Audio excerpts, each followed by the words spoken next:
Friday, and we are back with another new chapter of our MCB book, which is chapter number 6. The name of the poem is All the World's a Stage. This poem was written by William Shakespeare, one of the famous playwrights, novelist, writer, and actor, and he was born in England in 1564. He had written many plays and stories and novels. The most famous among them are the Merchant of Venice, Hamlet, King Lear, the Comedy of Errors, etc. So let's begin the explanation of the poem. All the world's a stage, and all the men and women merely players. They have their exits and their entrances, and one man in his time plays many parts, his acts being 7 ages. At first the infant, mewling and pucking in the nurse's arms. This is the first stanza. So let me give you explanation of the first stanza. So the first stage in this life of his life, man appears as a child in the world. As a child, he is a helpless creature. He cries in the arms of his nurse. For one reason or the other, he cries and vomits. So what is the meaning of mewling? Mewling means a crying noise, like a baby. A baby makes a mewling noise. And pucking means vomiting in the nurse's arms. So these are the meanings of the words. So this world is a stage, and we all are the players. We have to act. That is, they have the exits and the entrances. That is, we take our birth, and we also entrance means we are taking our birth, and exit means we die. The exit means the death of the people. And one man in his time. So a man in his lifetime, he plays many parts, many roles he plays in his life. And so so Shakespeare, he divides the life of man into 7 stages. So at first he says the infant stage, when the infant, he appears as as an infant, the child, he cries in the arms of his nurse for one reason or the other, and he cries and he vomits. So this is the explanation of the first stanza. Then the second stanza. Then the whining schoolboy with his satchel and shining morning face, creeping like snail, unwillingly to school.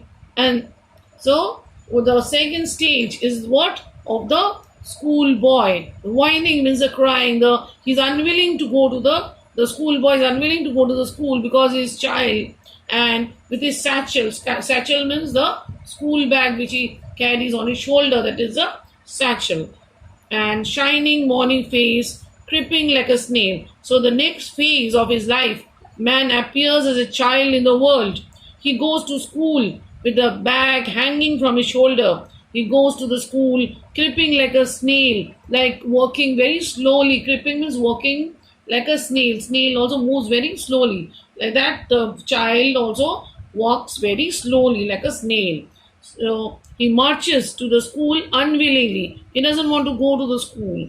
So this is what Shakespeare says about the second stage of a man. So first stage is the infant stage. Second stage is of a schoolboy. And then the lover, sighing like furnace, with a woeful ballad, made to his mistress a eyebrow.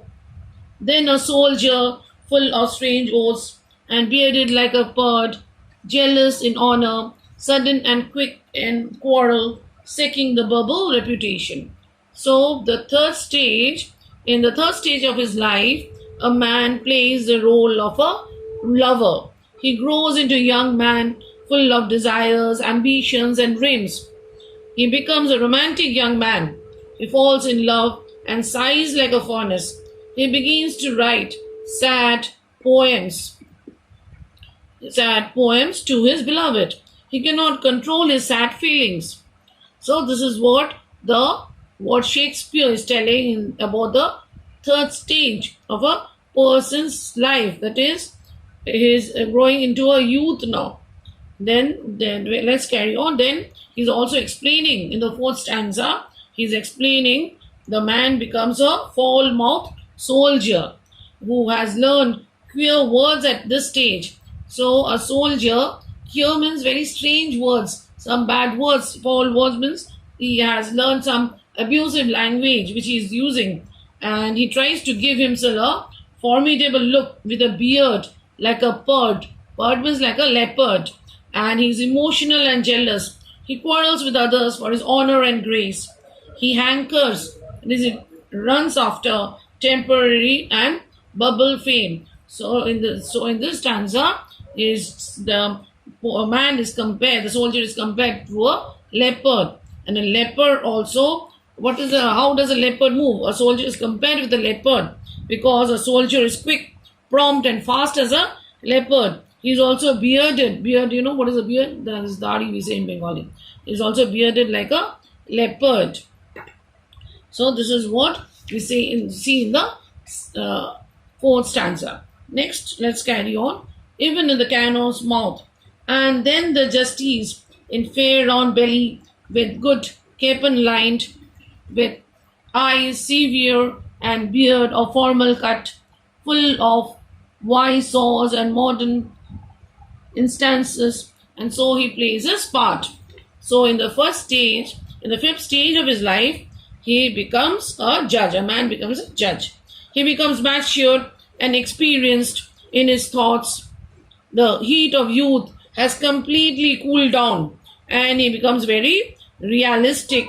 He wishes to grab wealth by foul or fair means. By anyhow he wants to become wealthy. He begins to accept bribe, and thus adds much to his material comfort. So, in order to become wealthy, he accepts bribe from the people, taking money from the people, and this adds to his material comforts. He becomes ease loving, that is, he wants to that is, he loves comfort, and therefore he becomes fat. His belly becomes round. He eats healthy fowls. This capon means what? Fowls, chicken, and male chicken. And he eats healthy fowls and chicken which are presented to him, which are given to him as a bribe. His eyes become severe, it means very stern, and he grows the beard of formal cut. It means a very formal type of beard he grows. This is the fifth stage of the man's life. Then let's go to the second of the next one, the next stage.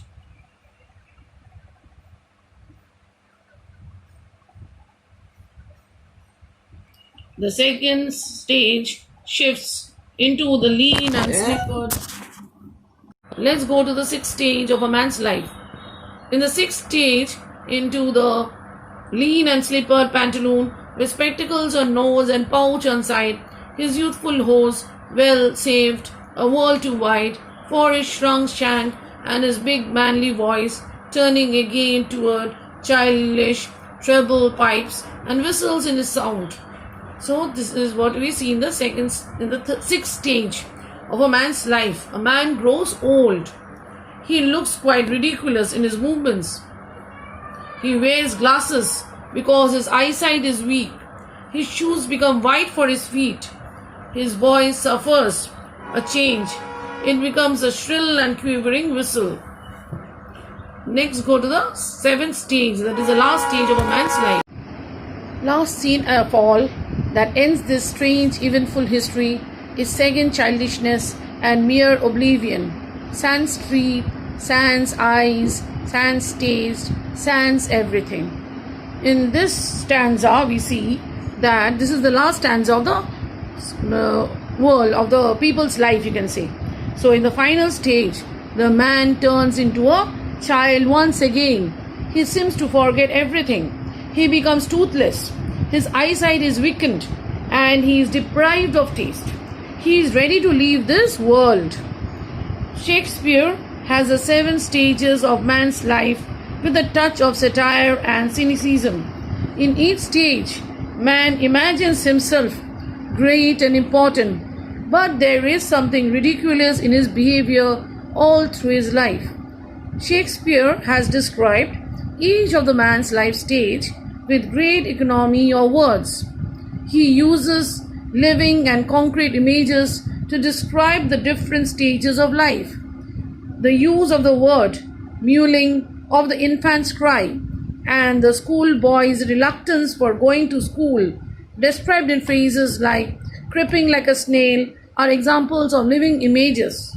To conclude, we can say that Shakespeare wants to render a message through his poem, The Seven Ages of Man, that men and women are merely players in the drama of life. They are termed as merely players because no one lives forever, but plays his or her part and departs. At birth, they enter a stage, and during death, they leave it. Man passes through 7 phases of life in accordance with their age. So, students, I hope you have understood this poem. And if you have any queries regarding this poem, please ring me up, and you can also send me messages through WhatsApp, and I'll be sending you the question answers. And okay, I hope you have understood this. Once more, I'm telling you. So, thank you and have a nice day.